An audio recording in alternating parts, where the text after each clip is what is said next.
नमस्कार दोस्तों, स्वागत है आप सभी का आपके अपने YouTube चैनल नॉलेज पंडित पर। आज के इस वीडियो में हम भारत की प्रमुख नदियों से रिलेटेड 100 एमसीक्यू क्वेश्चंस पढ़ेंगे जो कि हर एग्जाम के लिए इंपॉर्टेंट हैं और नदियों से रिलेटेड आपके हर नंबर पक्के हो जाएंगे। तो सभी प्रतियोगी परीक्षाओं के लिए आप अपने दोस्तों को भी शेयर जरूर करें। वीडियो अच्छा लगे तो लाइक करें और अपने ग्रुप में शेयर करने के साथ साथ हमें सब्सक्राइब भी करें। चलिए शुरू करते हैं। सबसे पहला प्रश्न ये रहा आपके सामने, भारत की प्रमुख नदियां कितनी हैं? जो भी क्वेश्चन जिस भी एग्जाम में पूछे गए हैं अभी से लेकर पुराने 20-25 सालों में हमने मोस्टली क्वेश्चंस के साथ में उनका संबंध भी लिखा हुआ है। तो यहाँ पर आप देख रहे हैं आईएएस प्री में ये क्वेश्चन पूछा गया था। तो भारत की प्रमुख नदियां जो है 35 नदियां हैं भारत में और अन्य सहायक नदियां हैं। अगला क्वेश्चन है, भारत की शोक नदी किसे कहा जाता है?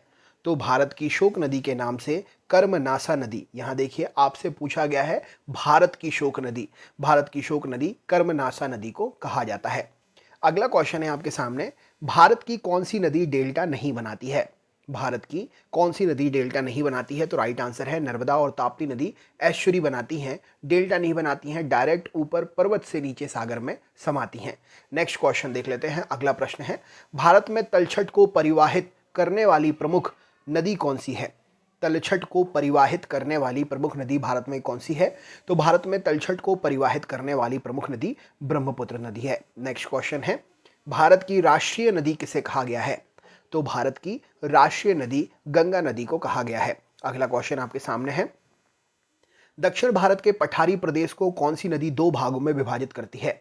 दक्षिण भारत के पठारी प्रदेश को कौन सी नदी दो भागों में विभाजित करती है? तो यहां पर साबरमती नदी दक्षिण भारत के पठारी प्रदेश को दो भागों में विभाजित करती है। अगला क्वेश्चन है, कौन सी नदी रिफ्ट वैली से होकर बहती है या रिफ्ट घाटी से होकर बहती है? तो यहां पर सही उत्तर हो जाएगा ताप्ती नदी रिफ्ट वैली से होकर बहती है, सही उत्तर हो जाएगा। अगला क्वेश्चन है, तिब्बत में बहने वाली नदी सांगपो किससे होकर भारत में प्रवेश करती है? तिब्बत में बहने वाली नदी सांगपो किससे होकर भारत में प्रवेश करती है? तो अरुणाचल प्रदेश से होकर तिब्बत में बहने वाली नदी सांगपो जो है भारत में प्रवेश करती है। भारत की चौड़ी नदी इनमें से कौन सी है?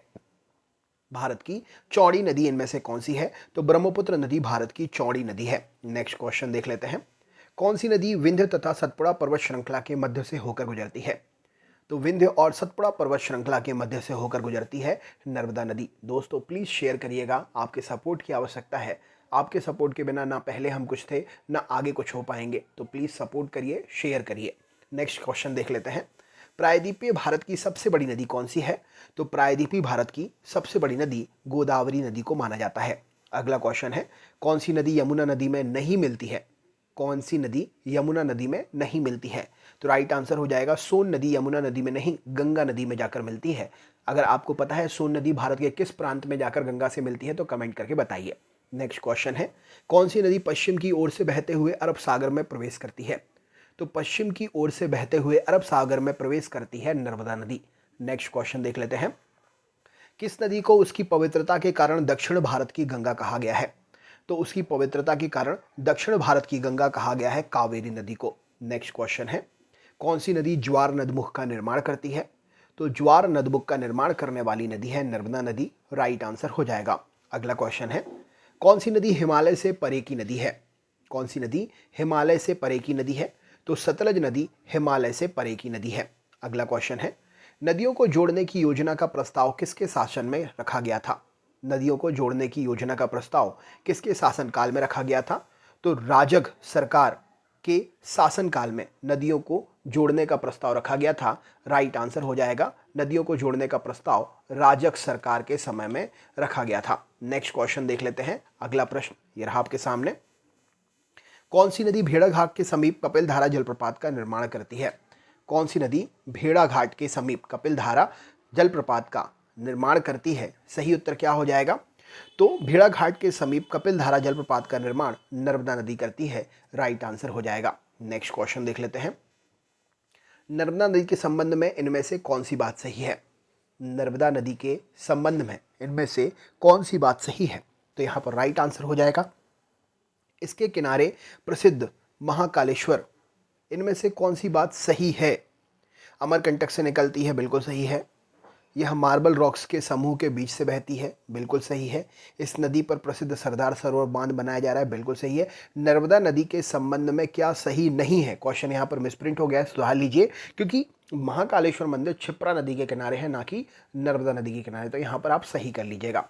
नेक्स्ट क्वेश्चन है, कौन सी नदी भ्रंश द्रोणी से होकर बहती है? तो भ्रंश द्रोणी से होकर बहने वाली नदी नर्मदा नदी है। नेक्स्ट क्वेश्चन है, गोदावरी नदी कहाँ से होकर बहती है? तो आपसे पूछा गया है किन किन राज्यों से होकर बहती है, तो गोदावरी नदी महाराष्ट्र से निकलती है, तेलंगाना आंध्र प्रदेश में बहती है, राइट आंसर हो जाएगा। अगला क्वेश्चन है, कौन सी नदी प्रारंभ में अरुणा के नाम से जानी जाती है? प्रारंभ में अरुणा के नाम से किस नदी को जाना जाता है? तो कोसी नदी प्रारंभ में अरुणा के नाम से जानी जाती है, सही उत्तर हो जाएगा। अगला प्रश्न है, कौन सी नदी अपना मार्ग बदलने के लिए जानी जाती है, अपना मार्ग बदलने के लिए विख्यात मानी जाती है? इनमें से वह कौन सी नदी है? तो राइट आंसर हो जाएगा कोसी नदी अपना मार्ग बदलने के लिए जानी जाती है, सही उत्तर हो जाएगा। अगला क्वेश्चन देख लेते हैं। प्रश्न है, कौन सी नदी दक्षिण से होकर उत्तर की ओर प्रवाहित होती है? तो दक्षिण से होकर उत्तर की ओर बेतवा नदी प्रवाहित होती है, सही उत्तर हो जाएगा। इनमें से किस नदी का उद्गम भारत क्षेत्र में नहीं है? इनमें से किस नदी का उद्गम स्थल भारतीय क्षेत्र में नहीं है? तो घाघरा नदी का उद्गम जो है वो भारतीय क्षेत्र में नहीं है। नेक्स्ट क्वेश्चन है, वह नदी कौन सी है जिसका उद्गम भारतीय क्षेत्र में नहीं है? यहाँ पर एक और क्वेश्चन आपसे पूछा गया है। तो भारतीय क्षेत्र में यहाँ पर ब्रह्मपुत्र नदी का उद्गम क्षेत्र नहीं है। नेक्स्ट क्वेश्चन है, इन नदियों में से किसका उद्गम भारत में नहीं है? इन नदियों में किसका उद्गम भारत में नहीं है? तो एमटीएस में अलग अलग शिफ्ट में अलग अलग डे में ये क्वेश्चन पूछे गए हैं, तो यहाँ पर सही उत्तर हो जाएगा सतलज नदी का उद्गम जो है वो भारत में नहीं है। नेक्स्ट क्वेश्चन है, कौन सी नदी कृष्णा नदी की सहायक नदी नहीं है? कौन सी नदी कृष्णा नदी की सहायक नदी नहीं है? तो अमरावती नदी कृष्णा नदी की सहायक नदी नहीं है। नेक्स्ट क्वेश्चन है, कच्छ के रण में कौन सी नदी समाहित हो जाती है? कच्छ के रण में कौन सी नदी समाहित हो जाती है? तो लूनी नदी कच्छ के रण में समाहित हो जाती है। गंगा की सहायक नदियों में कौन सी उत्तर की ओर प्रवाहित होती है? गंगा की सहायक नदियों में कौन सी उत्तर की ओर प्रवाहित होती है? तो सोन नदी गंगा की सहायक नदियों में से जो है वह उत्तर की ओर प्रवाहित होती है। अगला क्वेश्चन है, भारत में डेल्टा बनाने वाली नदियां कौन सी हैं? भारत में डेल्टा बनाने वाली नदियां कौन सी हैं? तो कावेरी नदी, गंगा नदी और महानदी भारत में डेल्टा बनाने वाली नदियां हैं। अगला क्वेश्चन है, भागीरथी और अलकनंदा गंगा में कहां पर मिलती हैं? भागीरथी और अलकनंदा गंगा में कहां पर मिलती हैं? तो भागीरथी और अलकनंदा देवप्रयाग में गंगा में मिल जाती हैं। अगला क्वेश्चन है, सुंदरवन डेल्टा का निर्माण करने वाली नदियां कौन सी हैं? सुंदरवन डेल्टा का निर्माण करने वाली नदियां कौन सी हैं? तो गंगा और ब्रह्मपुत्र नदी सुंदरवन डेल्टा का निर्माण करने वाली नदियां हैं। अगला क्वेश्चन है, सिंधु नदी का उद्गम स्थल कहां पर है? सिंधु नदी का उद्गम स्थल कहां पर है? तो मानसरोवर झील सिंधु नदी का उद्गम स्थल है। नेक्स्ट क्वेश्चन है, कौन सी नदी प्रायद्वीपीय पठार से उपांत से नहीं निकलती है? कौन सी नदी प्रायद्वीपीय पठार के उपांत से नहीं निकलती है? तो यमुना नदी प्रायद्वीपीय पठार के उपांत से नहीं निकलती है। अगला क्वेश्चन है, कौन सी नदी दो पर्वत श्रेणियों के बीच में बहती है? दो पर्वत श्रेणियों के बीच में कौन सी नदी बहती है? तो नर्मदा नदी दो पर्वत श्रेणियों के बीच में बहती है। अगला क्वेश्चन है, भारत में सबसे ऊंची ज्वार भित्ति वाली नदी कौन सी है? भारत में सबसे ऊंची ज्वार भित्ति वाली नदी कौन सी है? तो भारत में हुगली नदी सबसे ऊंची ज्वार भित्ति वाली नदी है। अगला क्वेश्चन है, अपने मार्ग में परिवर्तन करने के लिए कौन सी नदी प्रसिद्ध है? अपने मार्ग में परिवर्तन करने के लिए कौन सी नदी प्रसिद्ध है? तो कोसी नदी अपने मार्ग में परिवर्तन करने के लिए प्रसिद्ध है। अगला क्वेश्चन है आपके सामने, पंजाब के निर्माण में सबसे महत्वपूर्ण नदी कौन सी है? पंजाब के निर्माण में सबसे महत्वपूर्ण नदी कौन सी है? तो सिंधु नदी पंजाब के निर्माण में सबसे महत्वपूर्ण नदी है। नेक्स्ट क्वेश्चन है, कौन सी नदी विंध्य तथा सतपुड़ा पर्वत श्रृंखला के मध्य से होकर गुजरती है? तो विंध्य तथा सतपुड़ा पर्वत श्रृंखला के मध्य से होकर नर्मदा नदी गुजरती है। नेक्स्ट क्वेश्चन है, कौन सी नदियां बंगाल की खाड़ी में गिरती हैं? कौन सी नदियां बंगाल की खाड़ी में गिरती हैं? तो यहाँ पर गंगा, ब्रह्मपुत्र, गोदावरी, महानदी, कृष्णा, कावेरी ये बंगाल की खाड़ी में गिरती हैं। ए और बी ऑप्शन सही हो जाएगा। नेक्स्ट क्वेश्चन है, भारत की किस नदी को जैविक मरुस्थल कहते हैं? भारत की किस नदी को जैविक मरुस्थल कहते हैं? तो दामोदर नदी भारत की जो है जैविक मरुस्थल के नाम से जानी जाती है। किस स्थान से भारत की दो नदियों का उद्गम होता है, जिनमें से एक उत्तर की तरफ और दूसरी अरब सागर की तरफ प्रवाहित हो जाती हैं? तो यहाँ से अमरकंटक नदी, अमरकंटक स्थान से दो नदी, एक नर्मदा नदी और एक सोन नदी, तो सोन नदी उत्तर में चली जाती है और नर्मदा नदी जो है अरब सागर में जाकर प्रवाहित होकर मिल जाती है। नेक्स्ट क्वेश्चन है, कौन सी नदी यमुना नदी में नहीं मिलती है? तो यहाँ पर सही उत्तर हो जाएगा सोन नदी यमुना नदी में नहीं मिलती है। नेक्स्ट क्वेश्चन है, केंद्र सरकार ने किसे राष्ट्रीय नदी का दर्जा दिया है? तो राष्ट्रीय नदी का दर्जा जो है यह गंगा नदी को दिया गया है। केंद्र सरकार के द्वारा राष्ट्रीय नदी का दर्जा गंगा को दिया गया है। नेक्स्ट क्वेश्चन है, किस नदी का सर्वाधिक बड़ा जल ग्रहण क्षेत्र है? तो गोदावरी नदी का सर्वाधिक बड़ा जल ग्रहण क्षेत्र है। नेक्स्ट क्वेश्चन है, हगरी किसकी सहायक नदी है? हगरी किसकी सहायक नदी है? तो तुंगभद्रा की सहायक नदी है हगरी। नेक्स्ट क्वेश्चन है, कोपली किसकी सहायक नदी है? कोपली किसकी सहायक नदी है? तो ब्रह्मपुत्र नदी की सहायक नदी है कोपली। सही उत्तर हो जाएगा। अगला क्वेश्चन है, अरब सागर में कौन सी नदी गिरती है? राइट आंसर क्या है? तो अरब सागर में नर्मदा नदी गिरती है। सही उत्तर हो जाएगा। खारी नदी किस अपवाह तंत्र का अंग है? खारी नदी किस अपवाह तंत्र का अंग है? तो बंगाल की खाड़ी अपवाह तंत्र का अंग है खारी नदी। नेक्स्ट क्वेश्चन है, सतलज नदी कहाँ से उद्गमित होती है? सतलज नदी का उद्गम कहाँ से होता है? तो सतलज नदी का उद्गम इनमें से किसी भी स्थान से नहीं होता। आप मुझे कमेंट करके बताइए, अन्यथा 7 क्वेश्चन के बाद में इस क्वेश्चन का आंसर मिलेगा। अभी बता सकते हैं तो अभी बता दीजिए, वरना इंतजार करिए, अगले 7वें क्वेश्चन पर इसका आंसर है। नेक्स्ट क्वेश्चन देख लेते हैं, सिंधु नदी का उद्गम कहाँ से होता है? सिंधु नदी का उद्गम कहाँ से होता है? तो कैलाश पर्वतमाला से सिंधु नदी का उद्गम होता है। नेक्स्ट क्वेश्चन है, कौन सी नदी मध्य प्रदेश से निकलती है और खंबात की खाड़ी में गिरती है? तो मध्य प्रदेश से निकलती है माही नदी और खंबात की खाड़ी में गिरती है। नेक्स्ट क्वेश्चन है, भागीरथी नदी कहाँ से निकलती है? सही उत्तर क्या हो जाएगा? तो भागीरथी नदी जो है गोमुख हिमानी से निकलती है। सही उत्तर हो जाएगा। नेक्स्ट क्वेश्चन है, किस नदी को दक्षिण भारत की गंगा कहा जाता है? किस नदी को दक्षिण भारत की गंगा कहा जाता है? तो गोदावरी नदी को दक्षिण भारत की गंगा कहा जाता है। सही उत्तर हो जाएगा। नेक्स्ट क्वेश्चन देख लेते हैं, गंगा नदी की सहायक नदियों का पश्चिम से पूर्व की ओर सही अनुक्रम क्या है? गंगा नदी की सहायक नदियों का पश्चिम से पूर्व की ओर सही अनुक्रम क्या है? तो यमुना, घाघरा, सोन, गंडक और कोसी। यहाँ पर गंगा नदी की सहायक नदियों का पश्चिम से पूर्व की ओर सही अनुक्रम है। नेक्स्ट क्वेश्चन है, कौन सी नदी ओडिशा में अपना डेल्टा बनाती है? कौन सी नदी ओडिशा में अपना डेल्टा बनाती है? तो उड़ीसा में अपना महानदी जो है वो डेल्टा बनाती है। राइट आंसर हो जाएगा इस प्रश्न के लिए। नेक्स्ट क्वेश्चन देख लेते हैं। अगला प्रश्न है, दूध गंगा नदी किस राज्य में अवस्थित है? दूध गंगा नदी किस राज्य में अवस्थित है? सही उत्तर क्या हो जाएगा इस प्रश्न के लिए? तो यहाँ पर राइट आंसर हो जाएगा इस प्रश्न का, दूध गंगा नदी जम्मू एवं कश्मीर में है। सही उत्तर हो जाएगा इस प्रश्न के लिए, जम्मू एवं कश्मीर। नेक्स्ट क्वेश्चन देख लेते हैं। अगला प्रश्न ये रहा आपके सामने, तिब्बत में मानसरोवर झील के पास से किस नदी का उद्गम स्रोत है? देखिए, मैंने आपसे कहा था अगले 7 क्वेश्चन के बाद में आपको आंसर मिलेगा। तो सिंधु, सतलज और ब्रह्मपुत्र, इन्हीं में से एक क्वेश्चन था जो कि मैंने आपसे पूछा था। तो तिब्बत में मानसरोवर झील के पास से इन नदी का उद्गम स्रोत है।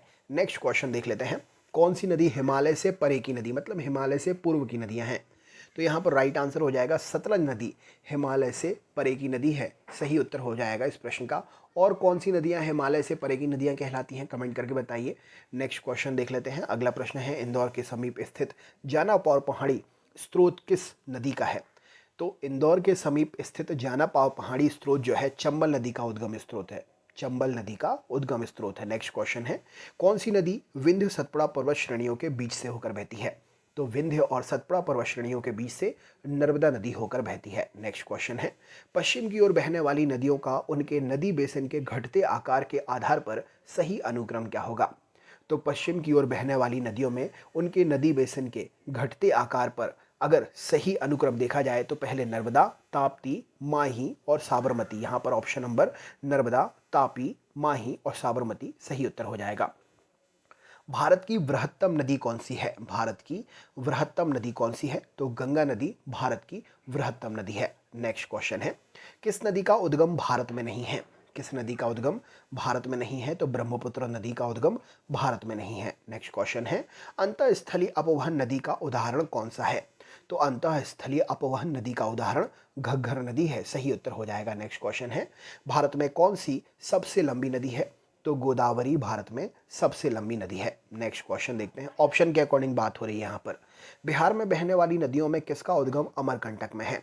तो बिहार में बहने वाली नदियों में सोन नदी का उद्गम अमरकंटक में है। नेक्स्ट क्वेश्चन है, भारत की कौन सी नदी डेल्टा नहीं बनाती है? तो ताप्ती नदी डेल्टा नहीं बनाती है, एस्चुरी का निर्माण करती है। नेक्स्ट क्वेश्चन है, कौन से नदी भ्रंश घाटी से होकर बहती है? तो भ्रंश घाटी से होकर बहने वाली नदी नर्मदा नदी है, एस्चुरी बनाती है। किस नदी के मुहाने पर डेल्टा नहीं बनता है? एक ही क्वेश्चन अलग अलग तरीके से सेम एग्जाम में अलग अलग शिफ्ट में पूछा गया है। तो तापी नदी के मुहाने पर डेल्टा नहीं बनता है। नेक्स्ट क्वेश्चन है, दक्षिण भारत की नदियों में सबसे लंबी नदी कौन सी है? तो दक्षिण भारत की नदियों में सबसे लंबी नदी गोदावरी नदी है। नेक्स्ट क्वेश्चन है, कावेरी नदी का उद्गम स्रोत कहाँ से है? तो कावेरी नदी का उद्गम स्रोत ब्रह्मगिरी की पहाड़ियां हैं। नेक्स्ट है, कावेरी नदी जल विवाद किन दो राज्यों के मध्य में है? तो कावेरी नदी जल विवाद जो है कर्नाटक तथा तमिलनाडु राज्य के मध्य में है। अगला क्वेश्चन है, कौन सी दो नदियां अमरकंटक से उद्गमित होती हैं? तो अमरकंटक से नर्मदा, सोन और इसके साथ साथ एक और नदी है जोहिला नदी। इनका उद्गम अमरकंटक से होता है, पहाड़ी से होता है।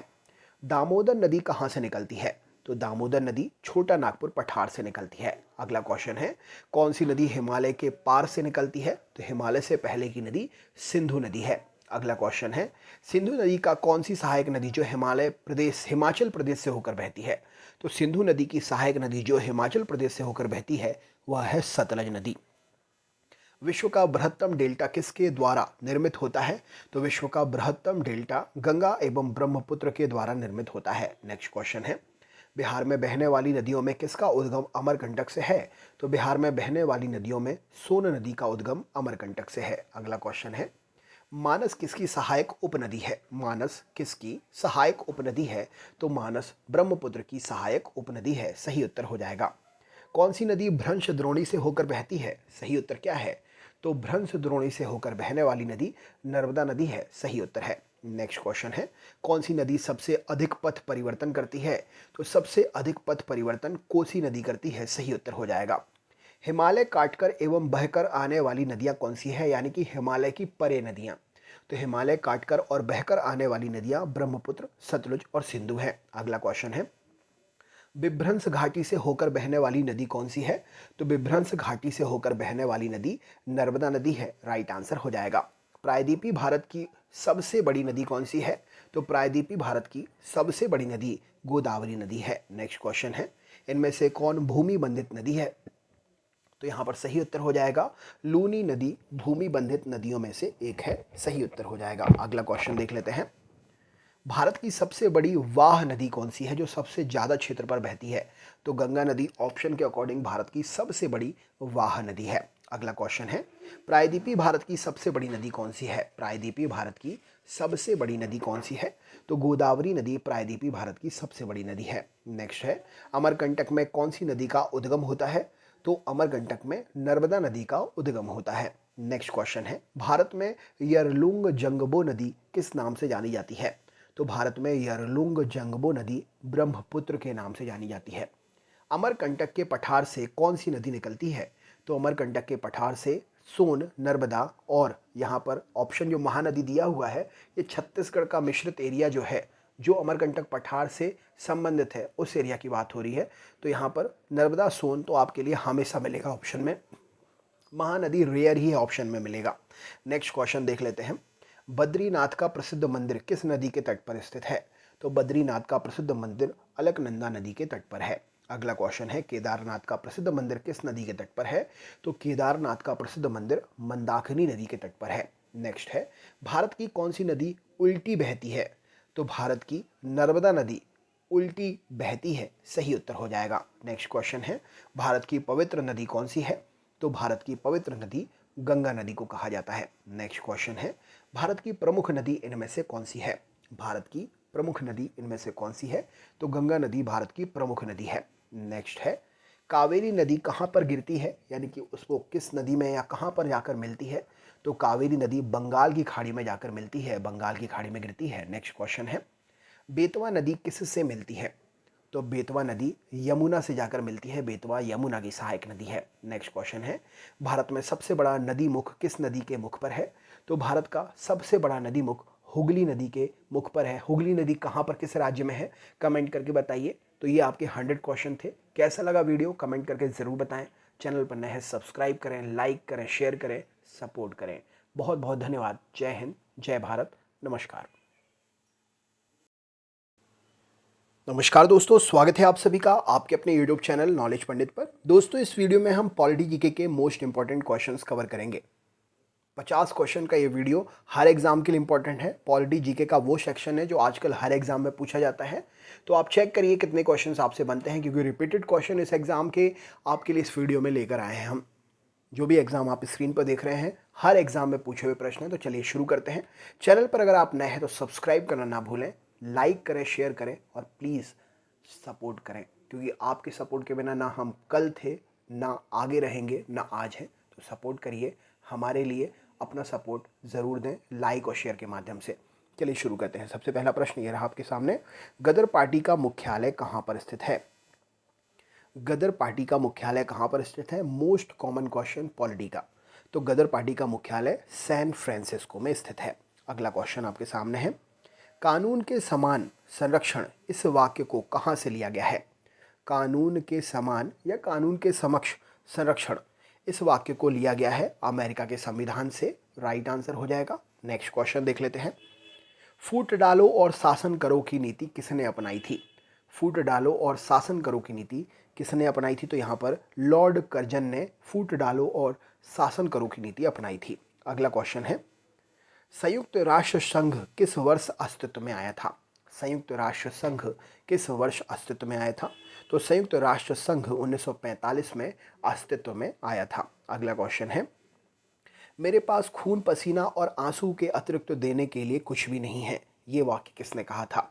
मेरे पास खून पसीना और आंसू के अतिरिक्त देने के लिए कुछ भी नहीं है, ये वाक्य चर्चिल के द्वारा कहा गया था। राइट आंसर हो जाएगा। नेक्स्ट क्वेश्चन है, निम्न भाषाओं में से कौन सी संविधान 71वें संविधान संशोधन की बात कर रहे हैं, अधिनियम 1992 के द्वारा प्रविष्ट नहीं की गई थी?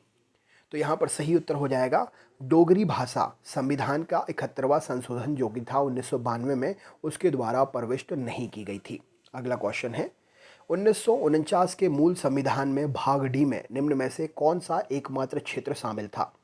तो 1949 के मूल संविधान के भाग डी में अंडमान और निकोबार द्वीप समूह एकमात्र क्षेत्र शामिल था। नेक्स्ट क्वेश्चन है, निम्न में से किसको भारत का नियंत्रक एवं महालेखा परीक्षक अपना प्रतिवेदन देता है? तो भारत का नियंत्रक और महालेखा परीक्षक अपना प्रतिवेदन राष्ट्रपति को देता है। सही उत्तर हो जाएगा। अगला क्वेश्चन है, अगर राष्ट्रपति और उपराष्ट्रपति का पद खाली हो तो भारत में राष्ट्रपति के पद पर कौन कार्यरत होगा? तो अगर राष्ट्रपति और उपराष्ट्रपति का पद खाली हो तो भारत में राष्ट्रपति के पद पर भारत का मुख्य न्यायाधीश कार्यरत होगा। नेक्स्ट क्वेश्चन है, अखिल भारतीय ट्रेड यूनियन कांग्रेस के पहले अध्यक्ष कौन थे? तो अखिल भारतीय ट्रेड यूनियन कांग्रेस के पहले अध्यक्ष लाला लाजपत राय जी थे। नेक्स्ट क्वेश्चन है, अंतर्राष्ट्रीय मुद्रा कोष का मुख्यालय कहाँ पर स्थित है? तो अंतर्राष्ट्रीय मुद्रा कोष का मुख्यालय वॉशिंगटन में स्थित है। नेक्स्ट क्वेश्चन है, अंतर्राष्ट्रीय न्यायालय में कितने जज होते हैं? तो अंतर्राष्ट्रीय न्यायालय में 15 जज होते हैं। सही उत्तर हो जाएगा। नेक्स्ट क्वेश्चन है, इनमें से किस उच्च न्यायालय की आधिकारिक सर्वाधिक क्षेत्रों पर है? यानी कि सर्वाधिक क्षेत्र पर उस उच्च न्यायालय के अधिकार हैं। तो कौन सा उच्च न्यायालय है? तो गुवाहाटी उच्च न्यायालय का आधिकारिकता सर्वाधिक क्षेत्रों में है, बाकी ऑप्शन से। नेक्स्ट क्वेश्चन है आपके सामने, इनमें से कहाँ पर जनहित याचिका दायर की जा सकती है? तो जनहित याचिका को हम कभी भी कहीं भी, यानी कि उच्च न्यायालय और सर्वोच्च न्यायालय, इन दोनों में ही दायर कर सकते हैं। राइट आंसर हो जाएगा। नेक्स्ट क्वेश्चन है, इनमें से किस घटना को राष्ट्रवाद की अवधारणा का जन्म माना जाता है? तो राष्ट्रवाद की अवधारणा का जन्म इनमें से कौन सी घटना है? तो पुनर्जागरण की घटना राष्ट्रवाद की अवधारणा का जन्म माना जाता है। सही उत्तर हो जाएगा। नेक्स्ट क्वेश्चन है, इनमें से किस न्यायालय या जनपद में भारतीय संविधान में न्यायाधीशों की नियुक्ति का प्रावधान है? तो भारतीय संविधान में न्यायाधीशों की नियुक्ति का प्रावधान जनपद एवं सत्र न्यायालय, उच्च न्यायालय, सर्वोच्च न्यायालय, इन सभी में है। सही उत्तर हो जाएगा। राइट आंसर है। अगला क्वेश्चन है, इनमें से किस देश में भारत की संसदीय प्रणाली किस प्रभावित है? मतलब भारत की जो संसदीय प्रणाली है, इनमें से किस देश के संसदीय प्रणाली से प्रभावित है? तो यहाँ पर आपसे ये पूछा गया है। तो राइट आंसर हो जाएगा, इंग्लैंड देश की जो संसदीय प्रणाली है, भारत की संसदीय प्रणाली भी उसी से ही प्रभावित है। नेक्स्ट क्वेश्चन है, इनमें से किस देश में पहली बार राष्ट्रीय आपातकाल की उद्घोषणा की गई थी? तो राष्ट्रीय आपातकाल की उद्घोषणा 26 अक्टूबर 1962 में देश में पहली बार राष्ट्रीय आपातकाल की घोषणा 26 अक्टूबर 1962 में हुई थी।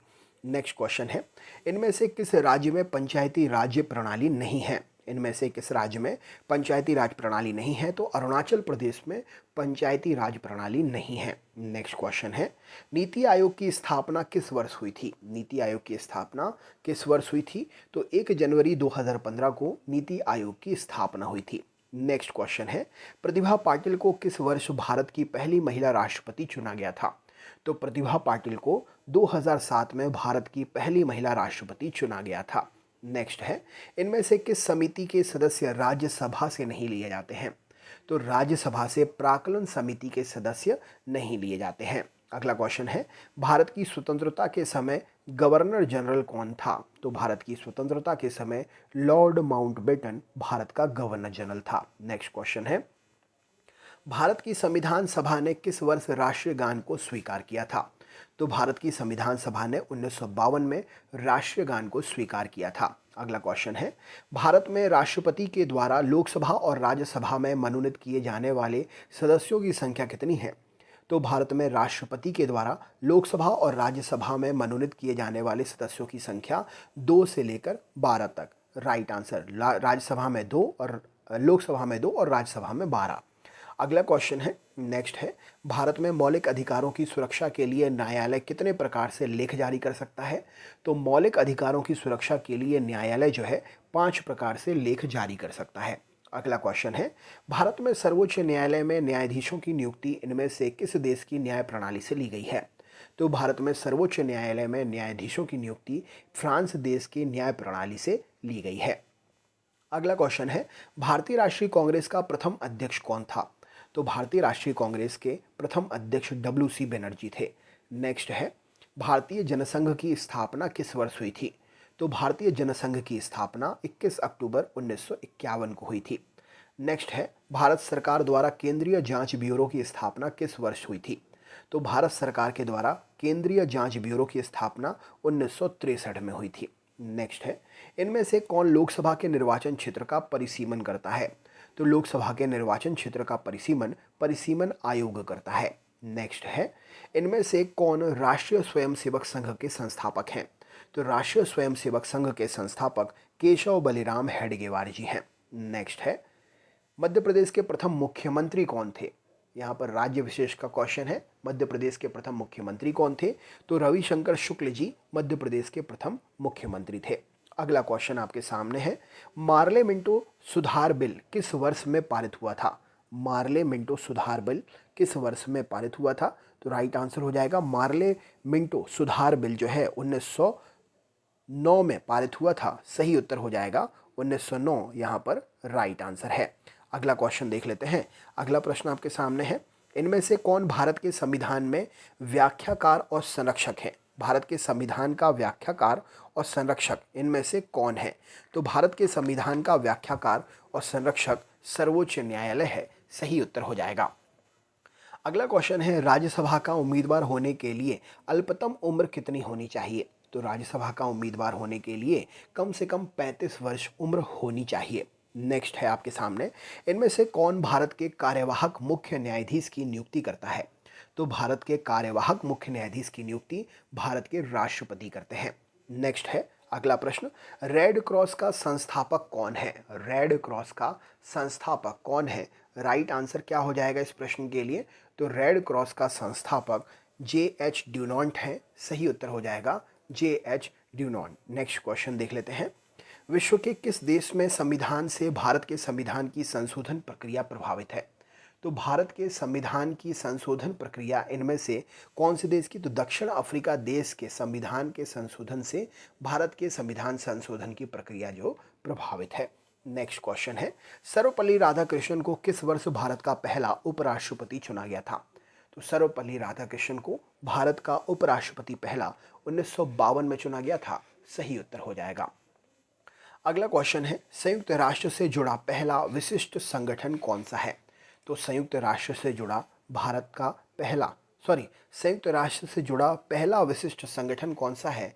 तो यहाँ पर सही उत्तर हो जाएगा संयुक्त राष्ट्र से जुड़ा भारत का विशिष्ट संगठन है अंतर्राष्ट्रीय श्रम संगठन। नेक्स्ट क्वेश्चन देख लेते हैं। इनमें से कौन संविधान संशोधन के द्वारा संपत्ति के अधिकार को हटा दिया गया है?